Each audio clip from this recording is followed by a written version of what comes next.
네, 오늘 하나님 주신 말씀은 마태복음 21장 1절로 11절까지 말씀입니다. 마태복음 21장 1절로 11절까지 말씀 주가 쓰시겠다 하라 함께 합독하도록 하겠습니다. 시작. 그들이 예루살렘에 가까이 가서 감람산 벳바게에 이르렀을 때에 예수께서 두 제자를 보내시며 이르시되 너희는 맞은편 마을로 가라. 그리하면 곧 매인 나귀와 나귀 새끼가 함께 있는 것을 보리니 풀어 내게로 끌고 오라. 만일 누가 무슨 말을 하거든 주가 쓰시겠다 하라. 그리하면 즉시 보내리라 하시니 이는 선지자를 통하여 하신 말씀을 이루려 하심이라. 일러스되 시온 딸에게 이르기를 내 왕이 내게 임하나니 그는 겸손하여 나귀 곧 멍에 매는 짐승의 새끼를 탔도다 하라 하였느니라. 제자들이 가서 예수께서 명하신 대로 하여 나귀와 나귀 새끼를 끌고 와서 자기들의 겉옷을 그 위에 얹음에 예수께서 그 위에 타시니 무리의 대다수는 그들의 겉옷을 길에 펴고 다른 이들은 나뭇가지를 베어 길에 펴고 앞에서 가고 뒤에서 따르는 무리가 소리 높여 이르되 호산나 다윗의 자손이여 찬송하리로다. 주의 이름으로 오시는 이여 가장 높은 곳에서 호산나 하더라. 예수께서 예루살렘에 들어가시니 온 성이 소동하여 이르되 이는 누구냐 하거늘 무리가 이르되 갈릴리 나사렛에서 나온 선지자 예수라 하니라. 아멘. 드디어 우리 설교 말씀이 마태복음 21장으로 넘어갔습니다. 마태복음이 28장까지 있으니까 이제 우리는 마태복음의 전반부와 중반부를 거쳐서 이제 후반부로 넘어가는 것입니다. 그렇지만 예수님의 생애를 생각하면 예수님이 십자가 못 박히시기 전까지 일주일 동안의 기간이 남아있는데, 그러니까 이 마태복음의 마지막 3분의 1 동안 예수님의 33년 인생 가운데 마지막 일주일이 기록되어 있는 것입니다. 오늘 말씀에는 예수님의 세계 마지막으로 예루살렘에 입성하시는 그리고 종료주일이 포함되어 있습니다. 학자들이 말하기를 예수님 당시의 예루살렘은 평소에는 그 인구가 약 12만 명 정도 인구가 살았었다 합니다. 그런데 1년에 한 번 6월절 절기가 되면 그 중동에 있는 지중해 연안에 있는 전 세계에 있는 유대인들이 절기를 지키기 위해서 모여듭니다. 이스라엘 법으로 예루살렘에서 20마일 반경에 있는 성인 남자들은 다 6월절을 지키러 예루살렘에 와야 되고, 또 그 사람들 외에도 아까 말했던 지중해 연안, 남유럽, 북아프리카, 아시아에 흩어진 유대인들, 그 중에 좀 명망 있고 좀 부유한 사람들은 6월절 지키기 위해서 예루살렘으로 모여들었다고 합니다. 여러분 기억나시겠지만 누가복음 2장에 보면은 예수님이 12살 때 어린 시절이 나오는데, 예수님의 가족도 매년 6월절 절기를 지키기 위해서 고향인 나사렛에서 예루살렘까지 약 85마일의 길을 걸어갑니다. 그런데 여러분 기억나시듯이 이제 절기를 마치고 집으로 하룻길을 걸어오다가 예수님 없어진 걸 발견한 거예요. 그래서 온 가족이 다시 예루살렘에 돌아간 다음에 예수님을 발견을 하죠.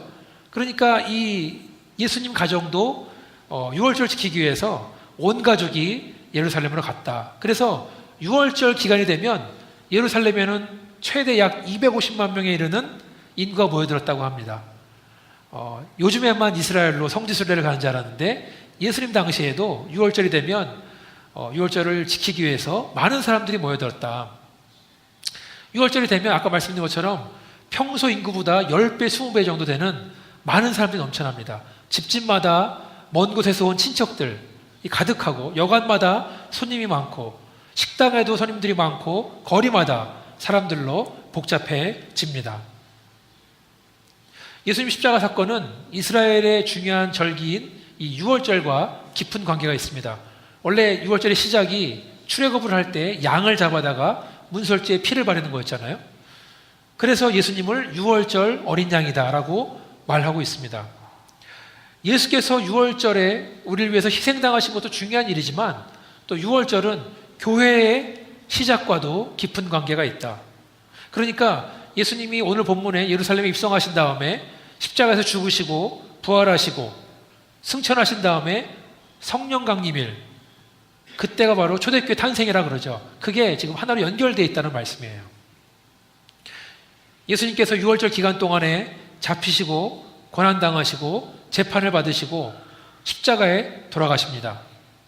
그런데 거기 사람들 많다 그랬잖아요. 3일 뒤에 그가 부활했다는 소문이 들리기 시작하는 거예요. 그리고 많은 사람들이 부활한 예수님을 만났다라는 증언들을 합니다. 그리고 제자들을 비롯한 예수를 따르던 사람들이 이제 한 자리에 모여서 기도를 하는 거예요. 그러다가 오순절, 50일은 오순절이라는 건 50일인데 6월절로부터 50일이 지난 다음에 성령 강림일에 기도하던 모임 가운데 성령께서 임하시고 초대교회는 시작됐다. 그래서 성령이 임하시고 초대교회 시작되는 장면을 사도행전 2장에서 말해주는데 제가 한번 읽어드리겠습니다. 오순절 50일이 지난 다음에 오순절 날이 이미 이름에 그들이 다 같이 한 곳에 모였더니 호련히 하늘로부터 급하고 강한 바람소리가 있어 그들이 앉은 온 집에 가득하며 마치 불의 혀처럼 갈라지는 것들이 그들에게 보여 각 사람 위에 하나씩 임하여 있더니 그들이 다 성령의 충만함을 받고 성령이 말하게 하심을 따라 다른 언어들로 말하기를 시작하니라. 그때 경건한 유대인들이 천하 각국으로부터 와서 예루살렘에 머물러 있더니 이 소리가 나매 큰 무리가 모여 각각 자기의 방언으로 제자들이 말하는 것을 듣고 소동하여 다 놀라 신기하게 여겨 이르되 보라 이 말하는 사람들이 다 갈릴리 사람이 아니냐 우리가 우리 각 사람이 난 곳 방언으로 듣게 되는 것이 어찌 됨이냐. 아까 말씀드린 것처럼 지금 그 남유럽과 북아프리카와 아시아에서 그러니까 이제 한국에서 예를 들면 한국에서 미국으로도 이민 가고 일본으로도 이민 가고 중국으로도 가고 인도로도 가는 사람들이 한국으로 모인 거예요. 근데 어떤 데서 기도를 하는데 이 사람들은 한 번도 외국에 안 나가본 사람들인데 기도하는데 그들이 하는 말이 브라질 말도 들리고 인도 말도 들리고 중국말이 들리는 것, 자기들이 자라온 데 말이 들리는 겁니다. 놀란다는 거죠. 계속해서 볼 때 우리는 바데인과 메데인과 엘람인과 또 메소포타미아, 유대와 갑바도기와 본도와 아시와, 부르기아와 밤빌리아, 애굽과 및 구레네에 가까운 리비아, 여러 지방에 사는 사람들과 로마로부터 온 나그네, 곧 유대인과 유대기에 들어온 사람들과 그레데인과 아라비아인들이라 우리가 다 우리의 각 언어로 하나님의 큰 일을 말함을 듣는도다 하고 다 놀라며 당황하며 서로 이르되 이 어찌된 일이냐 하며 또 어떤 이들은 조롱하여 이르되 그들이 세술에 취하였다 하더라. 그러니까 지금 이 예루살렘이 사람들이 너무나 많은 각자 그 배경 가운데 온 사람들이 있는데 자기네들 말로 하나님의 큰 일을 말하고 있는 겁니다. 6월절은 끝났지만 이 사람들이 바로 자기 고향으로 돌아가지 않고 남아있는 겁니다. 그런 다음에 그 중에 많은 사람들이 초대교회의 그 시작에 들어온다는 겁니다. 그들이 성령 충만했을 때 자기들의 고향 방언, 나는 지금 미국에서 왔는데 영어로 말하고 있네, 이런 식으로 지금 막 말을 하고 있고요. 그런 가운데 베드로가 설교했을 때 3,000명이 듣고 예수 믿고 침례받는 역사가 나타나는 겁니다. 그 사람들이 유대인의 그 이스라엘에 있던 사람들이 아니라 그때 방문했던 사람들이 남아있던 사람들이 모여든 겁니다. 그러니까 이 사람들은 인간적인 계획 없이 예루살렘에 왔다가 초대교회의 시작을 지금 보고 있는 겁니다. 그러다가 사도행전 7장에 보면은 이제 성경에서 그 처음으로 순교자가 나오죠. 스데반이 핍박을 당하고 죽은 다음에 교회가 고난당할 때 이제 자기들 고향으로 돌아가는 거예요. 흩어진 다음에. 그래서 뭐 안디옥도 가고 아라비아도 가고 막 가는 겁니다. 그래서 여러분들 자기네 동네로 와서 이제 예루살렘에서 예수를 믿은 사람들끼리 모여서 모임이 생긴 거예요. 그래서 여러분 사도 바울이 복음을 전하러 선교여행을 3번 다녔는데 갈 때마다 유대인들을 만나고 그때 예루살렘에서 예수를 믿었던 사람들을 모아서 교회를 시작한 겁니다. 그러니까 교회의 태동은 바로 예루살렘 교회에 있었다.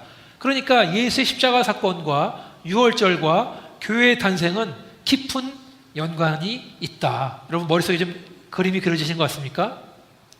본문으로 돌아와서 예수님께서는 입성하기 전에 제자 2명한테 심부름을 시킵니다. 맞은편 마을에 가서 매어있는 나귀 새끼들을 풀고 와라. 만일 누군가 물어보면 그저 오늘 설교 제목의 본문처럼 주가 쓰시겠다 하라, 이렇게 말하는 거예요. 한번 생각해 보시기 바랍니다. 아니 누가 한 번도 타보지 않은 그 새끼 나귀를 돈을 주고 사는 것도 아니고 그렇다고 해서 이러이러하니 저러저러하니까 가져가겠다라는 말도 안 해주고 그냥 풀어서 데리고 와라. 근데 누가 물어보면 그냥 주가 쓰시겠다 하라 라고 말해라. 황당한 말이죠. 아무리 믿음이 좋은 제자라도, 순종을 잘하는 사람이라도 계산이 안 되는 거예요. 그렇죠? 성경에는, 우리나라 말에는 주가 쓰시겠다 하라 이렇게 나왔는데, 영어 성경에는 The Lord needs them, 주님께서 그들을 필요로 하신다 이렇게 나와 있습니다. 예수님이 심부름을 시킨 두 명의 제자가 누군지는 잘 모르겠지만 이 두 명은 가서 정말 이 나귀를 데리고 옵니다. 그런데 마태복음에는 그냥 데리고 오는 것 같지만 마가복음과 누가복음에도 이 본문이 나오는데, 마가복음 누가복음에서 물어봐요. 실제 주인이 그거 왜 풀어갑니까? 물어보는 게 나와요. 그러니까 똑같이 주가 쓰시겠다고 했습니다. 그러니까 풀어주는 장면이 나옵니다. 또 성경을 보신 분은 알겠지만 이 마태복음에서는 그 나귀가 두 마리가 나오고, 네, 마가복음과 누가복음에는 한 마리 나오는데 그건 별로 중요한 얘기가 아닙니다. 중요한 것은 예수님께서 새끼 나귀를 사용하신다는 겁니다. 다른 말로 예수님은 한 번도 사람이 타보지 않은 나귀가 필요합니다. 그런데 나귀를 사용하려면 누군가의 순종이 필요합니다. 자, 나귀 주인의 순종이 필요하고요. 또 제자의, 심부름하는 제자의 순종이 필요합니다. 제자들이 볼 때는 이건 말도 안 되는 얘기다, 나 어떻게 이런 말을 하나라고 할 수 있지만 예수의 말씀을 온전히 믿고 따를 때에 이러한 역사가 임했다. 영어 성경은 아까 주님이 그걸 필요로 하신다고 말씀드렸었는데, 자, 예수님은 나귀가 필요하십니다. 또 예수님은 나귀 주인의 순종이 필요하십니다. 또 제자의 순종이 필요한 줄 믿습니다. 저는 하나님께서 우리 교회를 사용하시고 또 이 교회 구성원인 저 여러분을 모두 사용하시는지 믿습니다. 근데 중요한 질문이 있어요. 하나님은 나 같은 사람을 필요로 하시는가? 나처럼 죄 많고 연약하고 아무것도 없는데 하나님한테 내가 정말 필요한 사람인가 생각을 할 수 있어요. 어쩌면 나는 나이가 많은데, 어쩌면 나는 돈도 없는데, 어쩌면 나는 너무나 사정이 힘든데. 근데 여러분, 하나님은 저와 여러분 모두 한 사람 한 사람을 다 필요로 하시는 줄 믿습니다. 다 중요한 사람이다. 그리고 우리들도 나도 하나님에게 꼭 필요한 사람이 되어야 되겠다, 나도 다른 사람들에게 필요한 사람이 되어야겠다, 이런 마음의 각오가 필요한 줄 믿습니다. 예수님께서 아무 힘 없고 보잘것없는 나귀 새끼를 사용하신 것처럼 예수님이 뭐 돈이 많거나 젊고 건강한 사람들만 필요하신 게 아니에요. 예수님은 어떤 사람을 원하신다? 순종하는 사람을 원하신다. 자기의 부족한 모습 바라보고 스스로 포기하지 말고 자책하지 마시기를 바랍니다. 하나님께서는 우리 모두를 어느 한 사람도 빠짐없이 필요로 하시는 줄 믿습니다. 사도 바울은 말하기를, 나에게 이르기를 내 은혜가 내게 족하도다. 이는 내 능력이 약한 데서 온전하여짐이니라 하신지라. 그러므로 도리어 크게 기뻐함으로 나의 여러 약한 것들에 대하여 자랑하리니 이는 그리스도의 능력이 내게 머물게 하려 함이라. 우리가 강하면, 내가 뭐든지 다 할 수 있으면, 성경 말씀 보니까 하나님의 능력이 내 가운데 들어올 데가 없다는 말이에요. 내가 약해야만 하나님의 능력이 우리 가운데 임하시는 줄 믿습니다. 내가 잘나고 내가 강하고 내가 힘세고 그러면은 하나님이 잘할 것 같은데 그게 아니라는 거예요. 하나님의 뜻은 내가 연약해야, 내가 깨져야 성령의 능력이 우리 가운데 임하신다. 여러분, 인간의 힘으로 아무리 열심히 해봤자 하나님의 능력이 훨씬 더 놀라우신 줄 믿으시면 아멘 하시기 바라겠습니다. 그래서 내 힘으로 하는 것이 아니다, 하나님께서 하시는 줄 믿습니다. 자, 그러면 예수님은 왜 나귀 새끼를 타고 예루살렘에 들어가셨는가? 왜 예수님은 다른 황제나 왕들처럼 화려한 병거, 또 호위병들, 군사들을 거느리지 않고 아무도 신경 쓰지 않는 나귀 새끼를 타고 가셨을까? 오늘 본문의 5절 말씀 보니까 이렇게 나와 있습니다. 시온 딸에게 이르기를 내 왕이 내게 임하였나니 그는 겸손하여 나귀 곧 멍에 매는 짐승의 새끼를 탔도다 하라 하였느니라. 자, 이렇게 나와 있는 말씀은 스가랴 9장 9장의 말씀을 인용한 건데 여기서 말하는 시온에 따른 예루살렘을 말합니다. 그리고 왕은 바로 예수님을 말하는 겁니다. 근데 왕에 대한 묘사가 어떻게 나와 있느냐? 그는 겸손한 왕이다. 예수님은 겸손한 분이시다. 또 그는 나귀 새끼를 타고 오신다. 예수께서 나귀 새끼를 타고 입성하시는 것은 바로 구약의 예언을 성취하는 것이다. 그래서 예수님께서 입성하실 때에는 황제가 타고 다니는 멋진 말, 그것이 이끄는 황금으로 된 마차도 아니었고 보잘것없는 어린 새끼였습니다. 그러나 그 나귀는 조건이 있는데 한 번도 사람을 태운 적이 없는 나귀가 되어야 된다. 그 말은 뭐냐면 그 나귀는 특별하고 성스럽고 거룩한 목적을 위해서 사용됐다.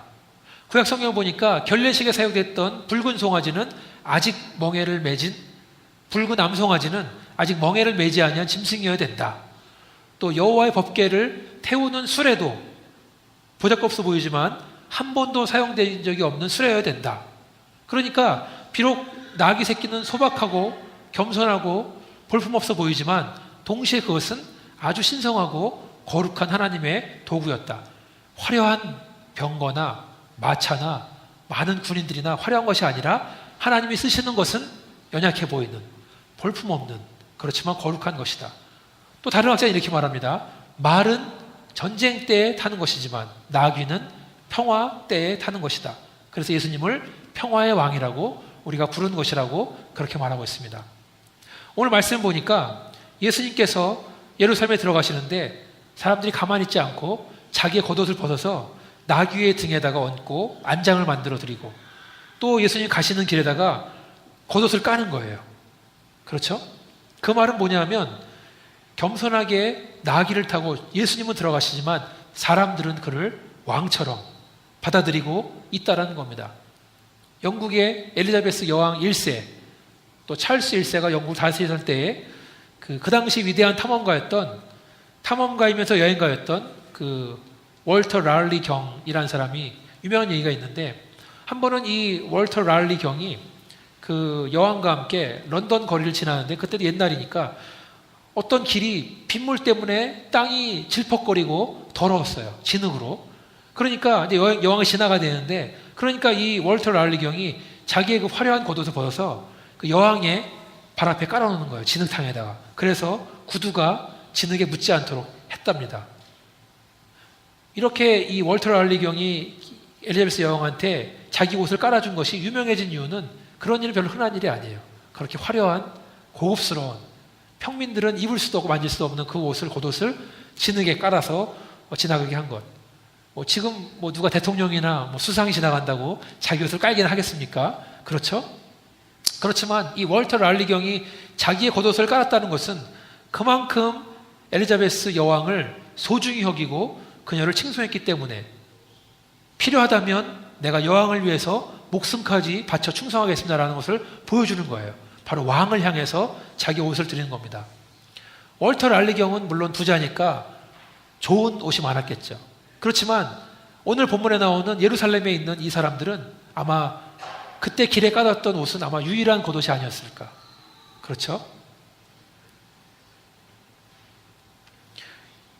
예수님께서 들어가신 이 장면이 바로 열왕기하 9장에 보시면 선지자 엘리사가 하나님 명령을 받은 다음에 예후라는 사람의 머리에 기름을 붓고 왕으로 세운 다음에 행차하는데 13절에 보니까 무리가 각각 자기의 옷을 급히 가져다가 섬돌 위 곧 예후의 밑에 깔고 나팔을 불며 이르되 예후는 왕이라 하니라 하는 장면을 떠올리는 구절입니다. 자기 옷을 깔아서 왕을 맞이하는. 그렇죠? 이렇게 구약의 예언대로 예수님께서 환영을 받으면서 들어갈 때 사람들이 소리를 지르죠. 환호를 지르면서 호산나 다윗의 자손이여 찬송하리로다 주의 이름으로 오시는 이여 가장 높은 곳에서는 호산나. 사람들이 소리를 지르고 깜짝 놀라면서 이게 무슨 일이냐 막 난리가 났습니다. 그런데 이렇게 환호성 가운데 우리가 한번 예수님이 타고 가시는 나귀한테 주목하기를 바랍니다. 지금 제가 드리는 말씀은 제가 학생부 시절 때 수련회에서 설교를 들었던 말씀인데 그 말씀을 기억하고 있는 거예요. 자, 어느 누구도 예수님을 바라보고 있었지만 나귀는 보지 않았어요. 나귀는 그냥 예수님 태우고 가는 나귀니까. 자, 지금 예루살렘 성문 앞에 많은 사람들이 나귀가 가는 길에다가 겉을 깔아주는 거예요. 그리고 종려나무를 꺾어다가 길에 깔아줍니다. 소리를 지르고 환영합니다. 환호성을 지릅니다. 환호설에 많은 사람들이 놀랄 정도로 대대적으로 환영하고 있는 거예요. 근데 만약에 이 나귀가 이렇게 환영하고 기뻐하는 것이 내 등에 있는 예수를 향한 것이 아니라 나를 향한 거라고 착각을 하면 어떻게 될까요? 야, 사람들이 나를 반겨주는구나, 나귀가. 그렇게 생각한다면, 그래서 그런 환영을 듣고 흥분해서 기분이 좋아서 나귀가 앞발을 들어버리면 어떻게 될까요? 마치 나폴레옹이 백마를 딱 봤을 때 백마가 말을 딱 들고 있잖아요. 발을 들고. 그렇게 발을 들었다면 예수님은 뒤로 고꾸라졌을 것이다. 그렇죠? 하나님의 종으로 쓰임받으려면 머리를 들고 일어나면 안 된다. 겸손해야 된다. 그 말씀이 기억납니다. 근데 그 반대를 생각해 보겠습니다. 반대는 뭐냐 하면 지금 자기 앞에 겉옷들을 깔고 사람들이 환영을 합니다. 근데 만약에 이 나귀가 나는 정말 쓸모없는 존재인데 의기소침하고 나 같은 존재한테 이런 대접은 너무나 과분해 생각한다면 우리가 주목할 것은 교만한 나귀나 지금 이 모든 영광이 내 등에 계신 예수님한테 간다는 것은 잊어버리고 자기한테 지금 집중해서 생각하는 게 문제라는 거예요. 그렇죠? 그래서 너무 겸손하려고 노력하는 것은 겸손이 아니라 위장 겸손이다. 지나친 자기 연민이다라는 거죠. 만약에 이 나귀가 자기 등에 있는 예수님 잊어버리고 그 앞에 있는 환영과 대접이 너무나 과분하다 생각해서 멈춰버리고 앞으로 엎드려버리면 어떻게 될까요? 예수님은 앞으로 또 넘어지시는 거예요. 하나님께 쓰임받는 종은 자기 등에 태운 분이 누군가를 잊어서는 안 된다는 것입니다. 누구에게 쓰임받는가를 잊어버려서는 안 된다. 잘못하면 교만해져서 하나님께로 가는 모든 영광이 나를 위한 것인 거다 생각하면 경거망동하다가 주인이 뒤로 떨어질 수가 있다. 반대로 나는 부족해서 아무것도 못해. 나 같은 사람은 아무것도 못하고 이러한 영광은 내가 받을 수가 없어. 그래서 앞으로 가지 않고 멈춰버리고 엎드려버리면 또 그 주인은 앞으로 떨어진다는 겁니다. 하나님께 쓰임받으려면 겸손해야 되는데 겸손은 뭐냐 하면 이러한 모든 영광과 환영은 나를 향한 것이 아니라 내가 잘해서 받는 것이 아니라 내 등에 계신 주님을 향한 것이다. 이렇게 생각을 해야 된다는 거죠. 지금은 내가 사람들의 귀한 겉옷을 밟고 가고 있지만 내 등 뒤에는 하나님, 주님께서 앉아 계시다라는 겁니다. 그렇게 끝까지 잊지 않고 따라가는 것이 겸손이고 하나님께서 우리한테 요구하신 것인 줄 믿습니다. 세 번째로 예수님이 나귀를 타고 예루살렘에 들어가는 장면, 사람들이 겉옷을 깔고 나뭇가지를 깔았고 소리를 지르고 환영할 때 오늘 본문 10절에 보니까 뭐라고 나왔냐면 온 성이 소동했다. 온 성이 소동했다. 소동했다라는 말은 다른 말로 발칵 뒤집혔다. 사람들이 동요했다. 도시 전체가 동요했다라는 말입니다. 겸손하신 예수, 평화의 왕으로 오신 예수님께서 예루살렘에 들어갔을 때 예루살렘이 뒤집어졌다라는 말이에요. 예수님으로 인해서 예루살렘에 소동이 일어났다. 근데 여러분들 이 소동이란 말, 소동했다라는 말이 마태복음 2장에 보면 또 나와 있습니다. 2장 1절에 보니까 예수님 탄생할 때 얘기인데 헤롯 왕 때 예수께서 유대 베들레헴에서 나심에 동방으로부터 박사들이 예루살렘에 이르러 말하되 유대인의 왕으로 나신 이가 어디 계시냐? 우리가 동방에서 그의 별을 보고 그의 경배하러 왔노라 하니 헤롯 왕과 온 예루살렘이 듣고 소동한지라. 소동이 또 일어났어요. 예수의 탄생 소식으로 인해서 헤롯 왕과 백성들이 소동이 났다. 저는 우리의 인생에도 예수님 때문에 소동이 나기를 주님의 이름으로 축원합니다. 예수님의 이름 때문에 우리 교회가 뒤집어지기를 바랍니다. 우리가 살고 있는 피닉스도 예수님의 이름으로 소동이 나기를 바랍니다. 예수님 앞에 소동이 나고 뒤집어지고 흔들려야 우리가 예수를 온전히 받아들일 수가 있다. 예수 믿고 교회 다녔다 그러는데 예수 믿기 이전과 이후의 삶이 똑같다는 것은 있을 수가 없는 일이다. 왜 그렇습니까? 전에는 우리가 어둠 속에 거하는 비참한 운명이었었는데 지금 우리 예수 만난 다음에 빛의 자녀가 되고 빛 가운데 거하는 삶을 사는데 왜 변화가 없습니까?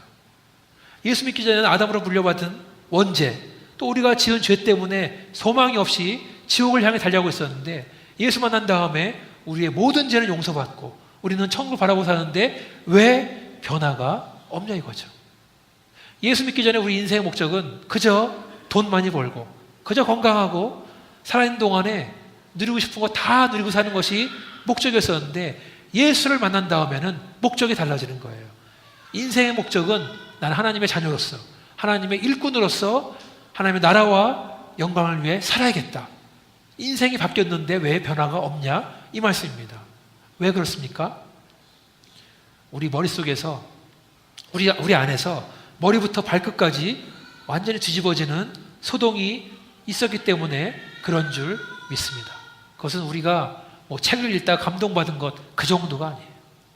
영화 보다가 눈물 흘리는 거 그 정도가 아니에요. 우리의 인생이 뒤집어지는 것입니다. 우리 힘으로 지식으로 노력을 하는 것이 아니라 하나님께서 하시는 줄 믿습니다. 흉내를 낼 수가 없다. 주가 쓰시겠다 하라. 이 말씀은 그저 나귀 새끼 한 마리한테 하시는 말씀이 아닙니다. 주가 쓰시겠다 하라. 저와 여러분을 향해서 하시는 말씀인 줄 믿습니다. 순종하는 마음으로 믿는 마음으로 하나님께 쓰임받는 우리를 내어드리고 순종하는 저와 여러분 되시길 주님의 이름으로 축원합니다. 같이 한번 기도하시겠습니다. 아버지 하나님, 주가 쓰시겠다 하라. 아버지 하나님, 이것이 성경에 있는 나귀를 향한 말씀이 아니라 지금 우리 한 사람 한 사람을 향한 말씀인 줄 믿습니다. 우리 교회를 향한 말씀인 줄 믿습니다. 아버지 하나님, 겸손의 왕으로 오신 예수께서 우리를 사용하실 때에 우리야말로 진정한 겸손한 마음으로 내 잘난 맛으로 하나님을 한다고 나서는 것이 아니라 또 나는 아무것도 못한다는 것으로 빼는 것이 아니라 그저 순종으로 그저 믿음으로 받아들일 수 있도록 하나님 도와주시기를 간절히 원합니다.